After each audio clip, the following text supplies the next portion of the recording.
Yo, yo, yo, welcome back to another episode of the Stay Off My Grass podcast. You got your What's boy Suns good? fan Randy today. You got Jerry Gier in the building.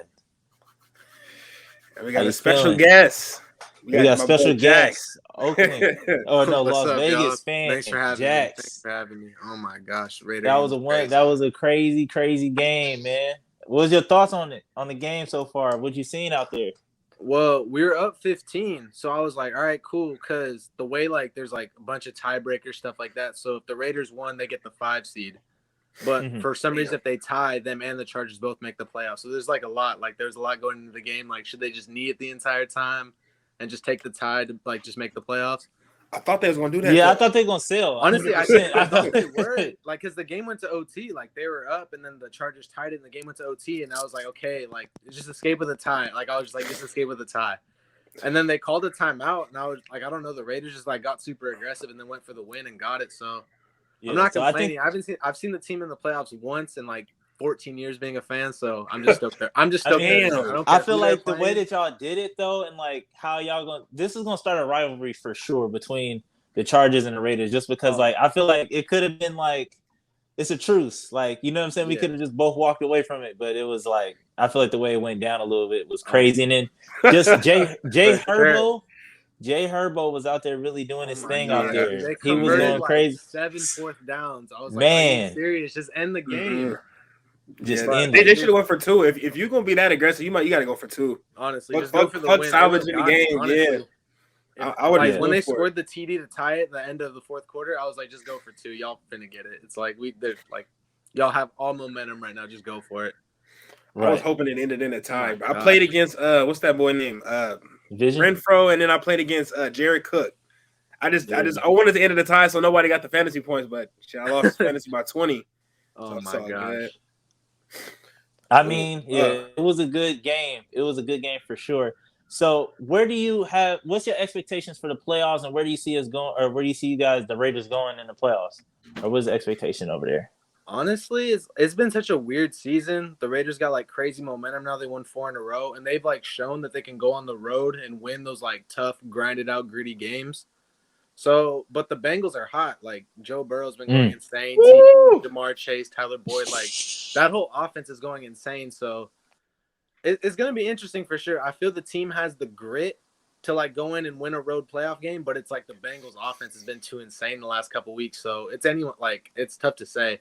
The Bengals still first though. The Raiders defense struggled a little bit tonight too. Yeah, this was the last few weeks. The defense has for sure carried them. They've had to rely on their defense to get stops and have the ball last kind of. But this game, the defense for sure had their lapses. And the offense had to be the one to come in clutch. So they're showing they can win in all aspects and just come out with a win, which is what you need in the playoffs. It don't need to be pretty, but But the Bengals offense has been insane lately. So it's absolutely insane. So just that's if we definitely can keep something. them in check and just kind of just grind it out and have the ball last, I think we got a good shot. But I don't know. We'll see. We'll see Saturday.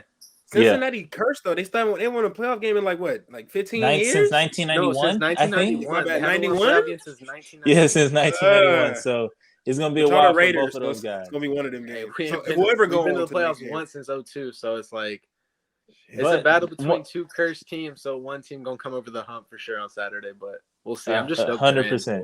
I mean, but one thing that I'm excited about the whole game is just Mike Tomlin getting in and the Steelers. Even though I'm not a Steelers fan, I just didn't want to see the record go down just off of Ben, because watching Ben is literally hysterical at this point, because it's towards the end of that game, it takes his whole body to throw 10 yards and then the ball decelerates after 5. So it's no man, it you shouldn't be playing if it takes your whole entire body just to throw 10 yards and then the ball only goes 5. So it's just dog, it's time to hang it up. So they got a solid defense, and I mean that's what you're gonna really rely on in the playoffs anyway. But yeah, the Eagles, I'm mad because we lost to the Cowboys yesterday. I don't think we should just lay down like that. Nah.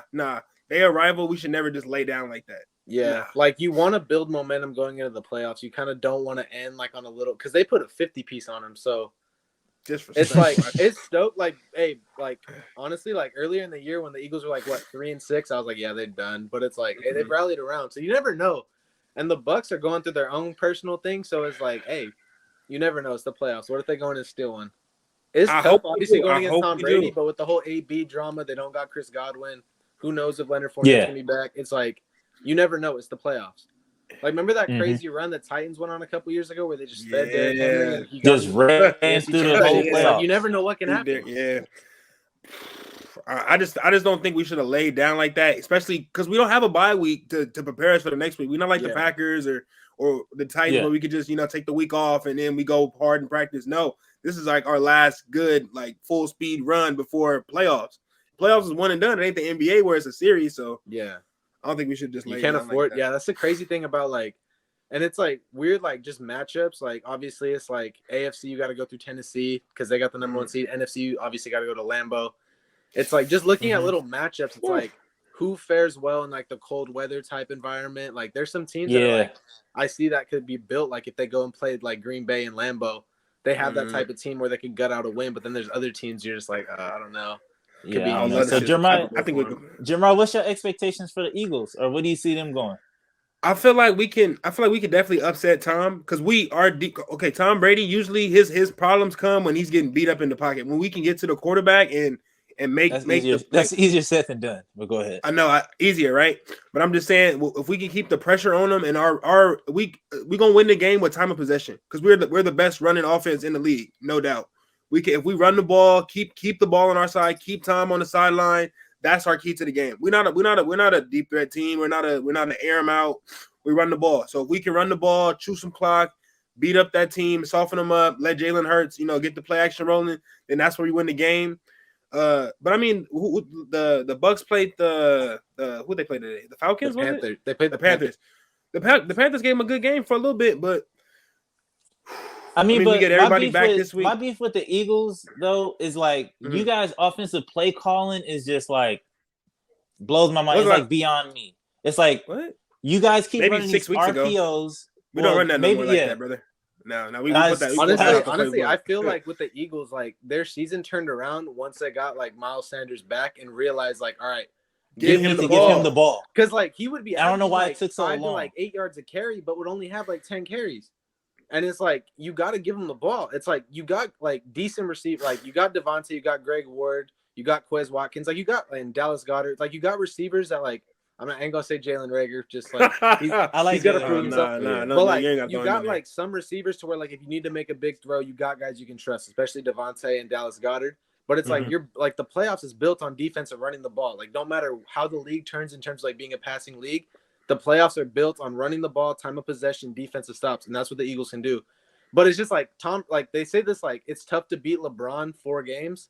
Like no matter how like whatever team he's on, it's tough to beat a guy like LeBron 4 games. It's tough to beat a guy like Tom Brady for 4 quarters. Oh yeah, So it's like we had a close game though when we played them earlier in the season. So, oh yeah, that was a good game, and that's like what I say. Like if they get Fournette back, because Fournette was the biggest X factor in that Eagles game earlier in the year. I remember that. Yeah. So it's like there's a lot that goes into it because they're like that was what I was thinking about this game because the Chargers like beat the crap out of us the first time we played them, but it's like a lot like changed since then, like different guys in different like rotations, different positions, and it like. Also, definitely started off hot too. But another thing before I move on to the basketball, what happened with Darren Waller tonight? Like he was dropping everything. Like I seen like he had a couple passes. I was just like, he catches those in his sleep. And today it was just like, what is going on? So or what did you think? He's coming off like a super weird injury. Like he had a strained or sprained IT band, which is like the entire side of your leg. And like he hurt that, I think, on Thanksgiving against Dallas. So it was his first game back, and he was actually supposed to play last week, but he got put on the COVID list. Right. So he was trying to get his knee back under him and his like legs, but also he had to get his like lungs going because like COVID, I think, affected him pretty bad. So it was just him coming back and like obviously not making like the drops. It's like obviously it's like because it was some of them, but it's like just having him out there opens up everything else because the Chargers 100%. Are forced to put their best defenders on him, and it opens up the entire receiving game. And then if he goes to Cincinnati and they have to focus all their time on Waller, then that leaves guys like Renfro, Zay Jones, or Josh Jacobs coming out of the backfield. So just having him back in general just opens up everything else. Yeah, because I didn't think it should have been as close as it was with the Chargers because, like I said, it was a couple plays that he had a couple drops, and I was just like, this is not him. This is not like kind of how he plays or whatever. But But I mean, we shall see in the future. It's gonna be a good matchup. But to switch it on over to the basketball side, let's get it on with the Lakers lost by what 10? Y'all ended up cutting it to 10. We lost by 8. We lost by 8. So, I mean, the first quarter it was neck and neck. It was a tie game at the end of the first quarter. Second quarter, John Moran and them they start to pull it up and turn away. And I mean, we never really recovered from that. I mean, they scored was at 38 in the second quarter to our 27. So not being able to get back and get those easy defensive stops, because I feel like the Grizzlies were just going down, just walking us down, getting in there, and that's when the Lakers looked their worst, when they got people just walking into the paint. I feel like Vogel, he put in Dwight a little bit too late, because once he put in Dwight and DeAndre, changed the you guys the go game, away they start from that grabbing rebounds. Ball. I'm small. It only works against certain people. I mean, we can't play it against everybody. I feel like Dwight should have been in there much earlier, because a lot of the things that the Grizzlies were getting, they were inside buckets. They were just laying it up, easy buckets. But I mean, Go ahead. No, because I really want to ISO, because I really want to get this off my chest, because it's just like a couple of games ago, like I've been saying, like you guys beat up on the Pelicans, you guys beat up on the Thunder, you guys beat up on the Magic, and y'all were like, oh, the Lakers are back, we're streaking, and it's just like you guys are putting together, and then you actually run into Memphis, who is number 4 in the West, and then they come out like just straight up just dominate. You know what I'm saying? From beginning to the end, like just straight domination, and then that's without Dylan Brooks. So it's just like, and also the Lakers too. I mean, LeBron, he still had 35, damn near had a triple-double again, but everybody else was missing. When the Lakers were winning, listen, hear me out. Go ahead. When the Lakers were winning, everybody else was contributing. You had guys like, let me see, here are my notes. Monk went 3 for 12. Bradley went 2 for 10. Westbrook was 2 for 12. Melo was 2 for 7. Don't forget no turnovers, though. Don't forget no turnovers. He's playing, when he's not turning the ball over, it gives us a better chance to win, though. It didn't create that much of a separation.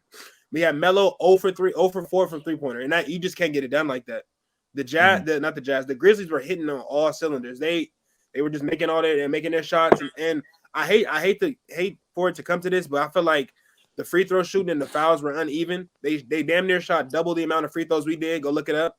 And they were getting tit for tat fouls. I hate to bring the refs or the fouls into it, but that plays a part in the game, because it slows the game down. They get and-ones, they get all this stuff, and it just piles on. So the supporting cast didn't really help LeBron tonight like they have been doing in the past. Like Malik Monk, you went from having 29 to super cooling down tonight. So I mean, he ran into a team that actually plays defense and plays, you know what I'm saying, good quality team defense. And it's like I'm saying, like, they came out there with the intensity and stuff like that. So it's just, to me, it's just like, you guys, if y'all would have won tonight, I feel like I would have gave you guys all the flowers and been like, you know what, you guys might actually turn that tide. But I feel like, do you feel like this steps like set you back a little bit, or do you feel like you still feel the same way as you did a couple games ago? Like, oh, like this Lakers are actually still turning. I still feel like they're turning. It's one game in our last 7. We're 5-7, 2 losses, and I think it's to the same team, if I'm not mistaken, not the Grizzlies, or my bad, it was on the loser streak. But I still feel like it's turning. We still got another chance this week to prove ourselves. We got the Jazz and we got the Nuggets. So if they really want to show that, hey, we can still play with the best in the West, now is the time to do it. So I mean, the gears are still turning. It's going to take the whole team effort, because everybody was off tonight except for LeBron. So what about you, Jax? What I think is, like, obviously, like, what I've noticed this year is, like, it feels like sometimes the Lakers pick and choose when to dominate. Like, you got, like, obviously you got Bron. Like, Bron, you know what he's gonna do. Like, it's crazy what he's doing at, like, he's 37. But it's like, you have all the talent in the world to be one of the top teams in the West. But it's like you kind of pick and choose when to do it. It's like you pick and choose when to turn it on. Like, one of, like, the biggest examples I saw was the Brooklyn game on Christmas. It's like, you're down by 20, and then you kind of like, all right, let's turn it up, and you come back all the way. It's like kind of tonight too. It's like you make a push at the end, and it's like same thing what you were saying with like matchups and stuff. Like they kind of put in Dwight too late. It's like one thing I noticed from the 2020 season when we won was like Vogel knew when to put each. Like when we played Houston, he was like, I'm gonna roll with a small ball lineup because that's working. Like, oh, we're going to Denver, we're playing against big guys like Jokic, Millsap. I'm gonna put in Dwight, JaVale, and we're just gonna like meet us at the rim. It's like, this ain't the playoffs. It's like regular season. You have to learn when to make those adjustments on the fly, and then know like when you get towards the postseason, like what's going to work for a certain series. But it's like in the regular season, like all these games count. It's like The league is so talented right now. All these games count. So it's like you need to learn to make those adjustments in game before it's too late. And that's one thing I feel we're struggling with this year. Besides like picking and choosing when to dominate, it's like we should easily be sometimes just like with the personnel we have should be blowing some of these teams out. But the Grizzlies are tough. Agree with that. Because the I feel Grizzlies like are trying to show it's like we're coming. Taking ball. I was mad. Ja two-hand block, bro. Avery Bradley. That was disgusting. That was disgusting. When his head was over the rim. I literally had to unfollow Ja Morant, and I feel like I was one of the first people to the party on Ja because I found him like kind of back in Murray State, like way back, like his freshman year, and I've been like following him ever since. But like I literally had to unfollow Ja Morant after he did what he did to Aaron Baines.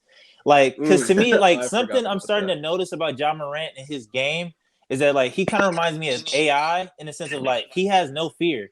Like he has like he'll go to the hole, he'll jump up and dunk or whatever, and like he doesn't care if he's gonna fall, he don't care if he has anywhere safe to land, he don't care who's down there. It's just like reminiscent of like AI and just how he was always in attack. But back to the unfollowing, like I literally after he did, like look at the context of this, like it was a fourth quarter game, tight game, down by 1.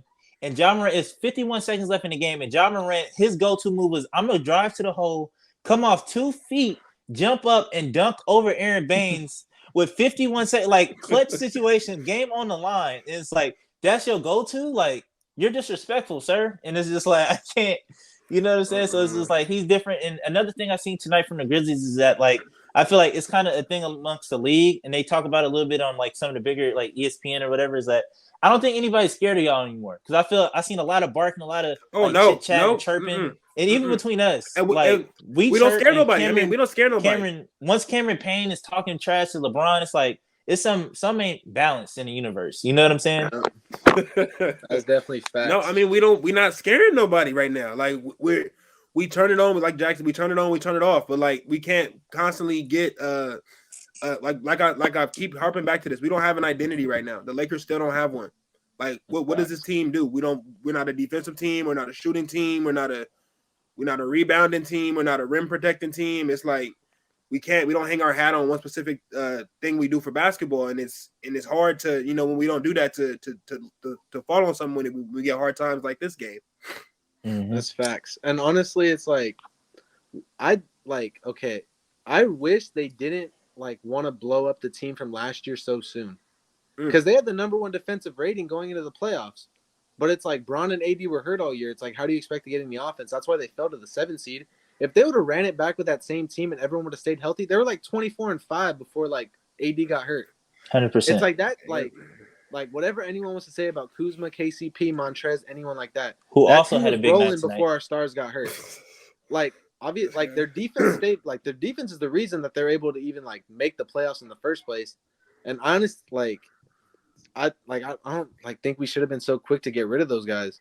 I mean, yeah. I mean, I feel like that's the Laker way though. That's the Laker way. Like I feel like no offense Hollywood. Or whoever can be offended, I guess whatever.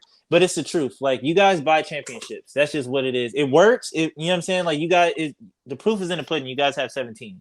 So it's like I kind of gotta, you know what I'm saying, give credit when it's due. But that's kind of been like the Laker way is just like you don't really develop people. You buy championships and just win now, or like you know what I'm saying. And I feel like it's just a combination of just the fans and just being spoiled and like the rich history that you guys have. So it's like that's just some stuff you got to roll with the punches. But a question I do have for you guys looking forward to like I guess the second half of the season or playoffs, like if you guys got put out by Golden State Warriors with Klay coming back, we'll talk about that a little bit. Would that be like a successful season, or like what at this point? What's a successful season for you, or like what do you like outside of, or is it just championship or bust?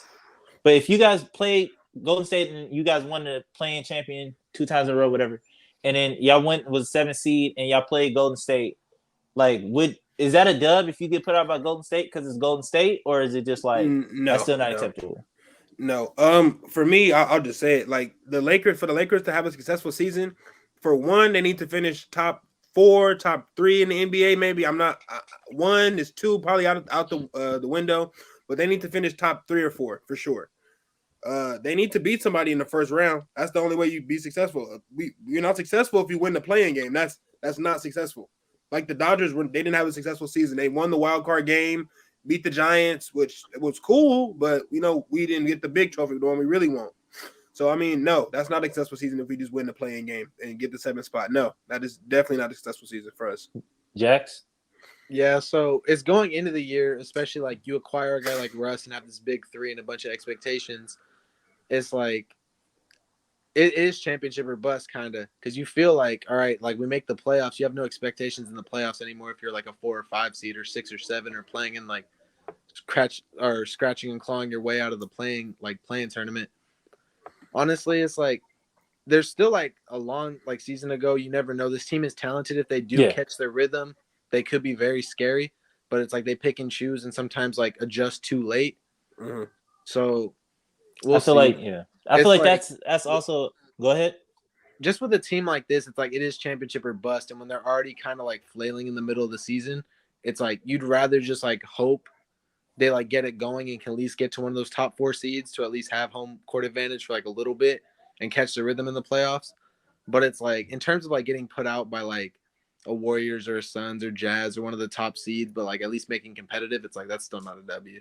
That's still not a dub. You wasted all that talent to get a guy like Russ to make another championship push, and you guys just fell short. It just reminds me of 2013 when we got Dwight and Nash, and it's just like I just hope like what happened to Kobe like is something that don't happen to Bron.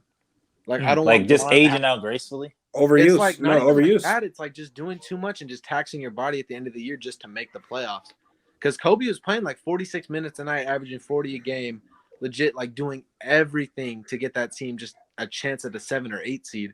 Right. And it's like I don't want Bron to have to do that to like, because it's like I don't know. I don't want Bron's like legacy to go out like that. Yeah, because you definitely want to what he's doing now. It's like I don't want him to have to like just tax his body just to get us as a 7 seed. Yeah, and I feel that same way kind of about Chris Paul. Like I don't know how he's top 10 in MVP votes or whatever the case may be, but like he's been playing like I said, I don't think that he's been playing to like Chris Paul levels. And then looking at it is like we do have him playing 30 plus minutes a night, so I do think it's time for him to like kind of take a break or just like take a game off, because out of everybody on the team, he's the only one that out of the big 3 or our little big 3 or whatever, like he's the only one that actually hasn't missed any time and plays like 30, 40 minutes a game. So it's just like maybe we should rest that dude, especially being 37 years old. So it's like I also understand that too. But I do think that the reason why I don't know if it's the reason why you guys are struggling right now, but I feel like it's just because you guys have so many veterans. So it's like they've all been there and done that. So it's just like they're all like about pacing and just they know when to pick it up and like you said, to cut it on and cut it off. But I feel like it's getting to a point to where it's like it's looking like, do you guys know actually when to cut it on and cut it off? Or is it just like this is just what it is? And I feel like from the outside, it just looks like, you know what I'm saying? Like these dudes don't know how to cut it on yet. Well, the biggest thing I noticed with the NBA is like obviously it's like you got a lot of dudes like kind of like leaving or like not staying with the team for like a long like period of time, like how they used to, like the Tim Duncans, the Kobe's, the Dirks that would stay with the team for like 20 plus years. But it's like the top teams in like each conference, it's like they've all built some like kind of like chemistry with each other. Like they've been together multiple years. Like the Jazz, that whole core has been together since like 2018. Right. And then you just like add little pieces. Same with the Suns. Like they had their core that was built, and then you add a guy like Chris Paul to kind of tie it all together. And then when you start winning, you get more like good role players to come through. Same thing with like the Bucks. And it's like you got teams like that. The Lakers, it's like they could have had that, but it's like we're so quick to just add someone new because it's like the expectations are championship or bust. And then the fans start getting into it, and the Lakers like, all right, we need to make a move fast. So they just like trade and try to like go. So it's like that chemistry is not there. But it's like I don't know. It's like so many teams like kind of if you go into like. But is it worth it? Is it worth it? If you go into the season with a bunch of momentum from last season, you're already like a few steps ahead. Yeah, like you already know what you're going to get from these guys instead of trying to figure it out on the fly and losing a couple games because of it. It's like the league's so talented; those couple games can make you in the play-in tournament instead of one of the top seeds. Exactly. Right. Especially in the West. Yeah. I mean, at this point, we're 21-20, exactly at the halfway mark of the season. We got 41 more games left, and like I said before, we can't like. The Lakers can't split them. They can't go 21-21 in this time. They need to put on some more streaks. I mean, we lose a game every now and then, but they need to start beating. They need to put more of these 3-4 game streaks on up. And they're just going to just keep building. Real tough. Yeah, like it is. In January, February, it gets real tough. I mean, we got one against the Kings this week. I feel like that should be an easy one, but I mean, you never know with the Kings and the Lakers because it's always something, but that game should give us some momentum heading into the Jazz and the Nuggets. So I'm actually looking forward to these next 2-3 games. It's gonna show us something. And one more thing before we get out of here, let's talk about Klay Thompson and his return. Did you guys get to watch it? Because it was kind of tough for me. I don't know about anybody else. I was flipping between 3 games between y'all's, the Raiders and the Chargers, and then on top of that, Klay Thompson's return. Luckily, I think Klay's might have came on first, or I think actually the Chargers came on first, and then I went over to Klay. But something that, from what I've seen, he kind of, I don't know what he finished with. I think he might finish with like 7 points, but I don't know. He didn't look like himself all the way, but I mean, I don't know. Like, I don't want to admit it yet. Like, because it's like, if he is and he does go back to that form, I am a little scared, even though I don't want to really say that out loud, because it's just like, but hopefully it takes him a while to kind of catch his rhythm or whatever the case may be. But do you think that if they don't get to where they need to get to, are they just going to blame the injury still? Like, because I feel like people, if they don't get to the final, if they don't get to the championship, they're going to be like, oh, well, this is Klay's first season coming back. And then, but I feel like the talk right now is kind of like, oh, Klay is coming back, so now we about to run the West. So it's just like, I don't think you can really put it on Klay Thompson. Like, man hasn't played basketball since the finals in 2019. That's almost 3 years ago. So him, like, he's coming back from injuries. He just did rehab and all this stuff. Like, and trying to get, like they say, the best way to get ready for NBA action is to play in NBA action. This is his first game in 3 years, so it's not like they probably got like 40 plus games left too, but it's gonna take him a minute to kick in the gear. I know he's an elite player when he got it all turned on, but it's still gonna take him some time to get back in there. He went 8 for 17 tonight, 17 points. Oh, he probably played about 20 minutes or so. So yeah, and he started too. So he started too. So I mean, it's gonna take him a few games to get in there. But if Klay returns to elite form, then they're still gonna be a tough team to beat in the West for sure. But if they get mediocre Klay, that's still some type of level of contribution they haven't had all season. So, and he brings a vet presence, a calming presence to the floor. So, I mean, I like Klay. So, if he can come back and do good, it's good for the Warriors. But if he come back and he's not so good, I don't think it really hurts the Warriors because they're still at the top of the West. Yeah, because their defense is crazy.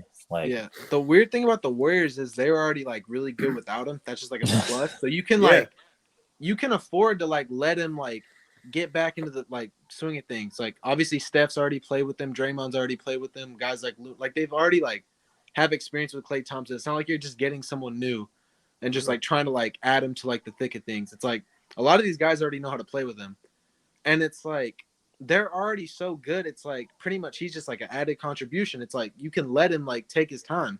It's like I remember when Kobe returned from his Achilles injury, the Lakers were at like a point where like they were like kind of like so like they had a bunch of role players like keeping them like alive, but it's like, and then they needed Kobe to like come in and be Kobe right away. But it's like the Warriors don't need that with Klay Thompson. The Warriors are like, all right, just hit a couple threes, get the crowd going, feed off Steph, take some of the pressure off him, and it's like when you feel you're like ready to come back, it's then it's over. Then it's like we'll go back to doing what we did in 2015 and 16 when it was just us.